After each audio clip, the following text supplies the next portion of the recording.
میں اللہ کے گھر سے مقصد ہے، میں تکبر کا جملہ نہیں بول رہا، کوئی سخت جملہ نہیں بول رہا. انشاءاللہ یہ نئے لیسنس تھے نا سر، نیا تعلیمی ہمیں وہ چیزیں سمجھائی جا رہی تھیں، یہ اگلی مرتبہ انہیں سمجھنی پڑیں گی اور اس سے زیادہ برے طریقے سے سمجھیں. ہم بھی بڑی بڑی نئی چیزیں ٹیوشن لگوائی ہوئی ہے، ہمارے لیے کوئی مسئلہ نہیں ہے. ہاں جی، یہ کہہ رہے ہیں ہم نے ٹیوشن لگوائی ہوئی ہے تو ہمارا کوئی مسئلہ نہیں ہے ایجوکیشن کا جو ہے. ہاں وہ جب تک ٹیوشن لگی رہی. لیکن میں آپ کو ایک بات بتا دوں سر اطہر بھائی کہ پاکستان میں ہسٹوریکلی کسی بھی گورنمنٹ کے 2.5 سے 3 سال ہی ہوتے ہیں اور 1.5 سال کا آپ نے نگران ٹائم گزار دیا، وہ بھی آپ ہی کے گورنمنٹ تھی اور یہ موجودہ حکومت اس کا تسلسل ہے. 3 سال پورے ہو گئے ہیں. forget about what is going to happen in KP کے پی میں کیا ہو رہا ہے. آپ یہ سوچیں کہ مرکز کے اندر جو فارمیشن ہو رہی ہے وہ کیا ہو رہی ہے. اچھا تو ادھر بھی کچھ نہ کچھ چل رہا ہے. ہاں سر، کچھ نہ کچھ نہیں، بڑا کچھ بیہائنڈ دا سین چل رہا ہے. صاحبزادہ صاحب فیصلہ کیا کیا آپ لوگوں نے؟ حکومت سے آپ بات کریں گے یا نہیں کریں گے؟ ایک خط بھی سامنے آیا، پارلیمانی پارٹی کا جو اجلاس ہوا اس میں گفتگو بھی ہوئی. خان صاحب کہتے ہیں کہ صرف اسٹیبلشمنٹ سے بات کروں گا. ابھی کیا اس وقت کرنٹ کیا سچویشن ہے؟ آپ حکومت سے بات کریں گے یا نہیں کریں گے؟ سر اس کی طرف آنے سے پہلے جی رانا صاحب نے کچھ باتیں کہی ہیں. انہوں نے کہا میں خوش رہنا چاہتا ہوں، تو میں مشکور ہوں ان کا کہ وہ میری خوشی کے اوپر انہوں نے کوئی درمیان میں خلل نہیں ڈالا اور انہوں نے مجھے دعا دی ہے. سب سے پہلے تو بجٹ کے اوپر جو رانا صاحب نے فرمایا کہ ہمارا کوئی کنسرن نہیں تھا. 22 گھنٹے ہمارا الاٹڈ ٹائم تھا، 7 آورس. اپوزیشن نے فیڈرل بجٹ کے اوپر 22 گھنٹے ڈیبیٹ کی ہے اور اس 22 گھنٹے میں 21 گھنٹے ٹریجری بینچز کے اوپر بعض اوقات ایک بھی فیڈرل منسٹر نہیں تھا، کیونکہ بجٹ ڈیفینڈ کرنے کے لیے کوئی بندہ وہاں پر بیٹھنے کے لیے تیار نہیں تھا. ٹھیک ہے، تو ایک تو یہ ریکارڈ کی تصحیح ضروری ہے کہ 22 گھنٹے.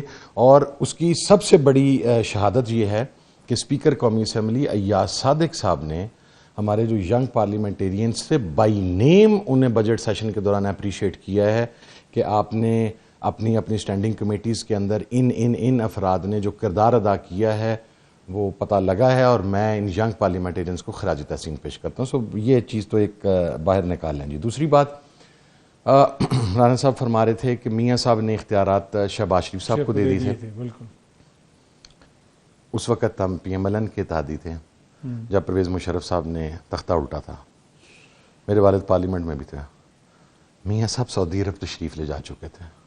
شہباز شریف صاحب سعودی عرب سے پہلے امریکہ اور اس کے بعد لنڈن ایون فیلڈ، جو کہ ان کا ہے نہیں تھا، پتہ نہیں ابھی بھی ہے کہ نہیں ہے، وہاں پر تشریف لے جا چکے تھے. پارٹی کے کسی بندے نے مشاورت کرنی ہوتی تھی نا، آئی ریممبر دیٹ سر، وہ بندہ یہاں سے ٹکٹ کٹواتا تھا، وہ پہلے یا جدہ پہنچتا تھا، وہاں سے میاں صاحب فیصلے کرتے تھے، یا لنڈن میں بیٹھ کے میاں صاحب فیصلے کرتے تھے.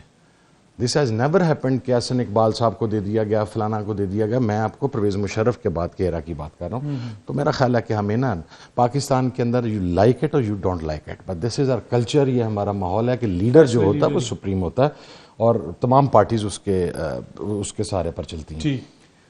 اگلی چیز ہے کہ سر مذاکرات. سر مذاکرات کے اندر جو جس خط کا بہت ڈنڈورا ہے کہ وہ جیل سے آیا ہے، اس خط کی آخری لائن پنچنگ لائن ہے کہ عمران خان صاحب تک آسان رسائی کو یقینی بنائے گی حکومت. سر جب جنوری کے اندر مذاکرات ہوئے تھے تو خان صاحب ایگری نہیں تھے. تمام لوگوں نے ان سے کہا کہ ایک نیریٹو بلڈ کیا گیا ہے کہ پاکستان تحریک انصاف سیاسی طاقتوں کے ساتھ بات نہیں کرنا چاہتی. تو خان صاحب نے کہا اچھا، جب خان صاحب نے کہا کہ جا کے آپ کریں، اور میں اس کمیٹی کا اسپوکس پرسن، ساتھ خان نے کہا تھا کہ 2-4 میٹنگوں کے بعد تم آؤ گے اور تمہیں پتہ لگے گا کہ ان کے ہاتھ پلے واقعی کوئی شک نہیں. ٹھیک ہے، 2 میٹنگز بڑے اچھے ماحول میں ہوئی. تیسری میٹنگ اچھے ماحول میں ہوئی، ختم ہوئی تو عرفان صدیقی صاحب نے اور رانا ثناء اللہ صاحب نے ایک بڑی فائری قسم کی پریس کانفرنس کر دی. بالکل بینگ دا اسپوکس پرسن مجھے اس کا جواب بھی پھر انہی لہجے میں دینا تھا، وہ میں نے دیا. آپ ریکارڈ نکلوا لیں. ایک ہے میں بات کر رہا ہوں، رانا صاحب کر رہے ہیں، کوئی آدمی کر رہا ہے، ہو سکتا ہے میں جھوٹ بول رہا ہوں، ہو سکتا ہے رانا صاحب سے کوئی غلط فہمی ہو گئی، ہو سکتا ہے کسی اور بندے کو. سر وہ میٹنگ تو آپ کی کانسٹیٹیوشن روم میں ہوتی رہی ہے نا. ٹھیک ہے، اس کا ریکارڈ وہاں پہ موجود ہے نا. ہر میٹنگ کے اندر جو خان صاحب سے رسائی تھی اس کے اوپر حکومت کمٹمنٹ کرتی تھی. حکومتی اراکین اگلی میٹنگ میں آ کے یہ بتاتے تھے ہم ملاقات کروانا چاہتے ہیں لیکن ہمارے ہاتھ واسی کوئی شے کوئی نہیں. بس ہمیں اگلی میٹنگ تک کا ٹائم دے دیں, ہم آپ کی ملاقات کروا دیں گے. تو آپ یہ کہہ رہے ہیں کہ یہ ملاقات بھی نہیں کروا سکتے تو اور انہوں نے کیا دینا ہے؟ That's what I'm saying sir. میں اس وقت ان لوگوں میں سے تھا جو یہ کہتا تھا کہ پولیٹیکل فورسز کے ساتھ بات چیت ہونی چاہیے. اب آپ اس میٹنگ کے منٹس نکلوا لیں, اس کی ریکارڈنگ نکلوا لیں. اگر حکومتی کمیٹی یہ نہیں کہتی رہی کہ ہم ملاقات نہیں کروا سکتے تو آپ مجھے آنسریبل کریں. لیکن اگر حکومتی کمیٹی ہی یہ بات کہہ چکی ہے تو سر 100 بلے مذاکرات کے اوپر تیار ہو. کل کو پھر یہ رسائی نہیں دے پائیں گے, اور وہی اڈیالہ جیل میں آنے والا خط ہے کہ جن کے ہاتھ میں پاور ہے بات انہی سے ہوگی. عامر رضا صاحب, آخر میں ذرا بتائیے گا کہ کیا ایکسپیکٹ کریں وہ لوگ جو عاشورہ کے بعد کہہ رہے ہیں کہ جی بڑے پیمانے پہ تحریک چلے گی, یہ ہوگا وہ ہوگا, کوئی سمپل 2-3 چیزیں کیا بھائی میں دیکھیں آپ کو ایک بات بتاؤں, میرا نقطہ نظر یہ ہے, میں ہمیشہ یہ اس بات کہتا ہوں, میں آپ کے پروگرام میں بھی کہا, میں نے کئی مرتبہ کہا, تحریک ایسے نہیں چلتی کہ آج 4 تاریخ ہے یا 3 تاریخ ہے, آپ کہتے ہیں ہم 23 تاریخ کو فلانی جگہ پہ چلیں. تحریک کو چلانے کا ایک طریقہ ہے, اس کے فیزز ہوتے ہیں. آپ ایک ڈیڈ لائن رکھ لیتے ہیں کہ مجھے 3 ماہ میں یا 4 ماہ میں اس تحریک کو مکمل کرنا ہے.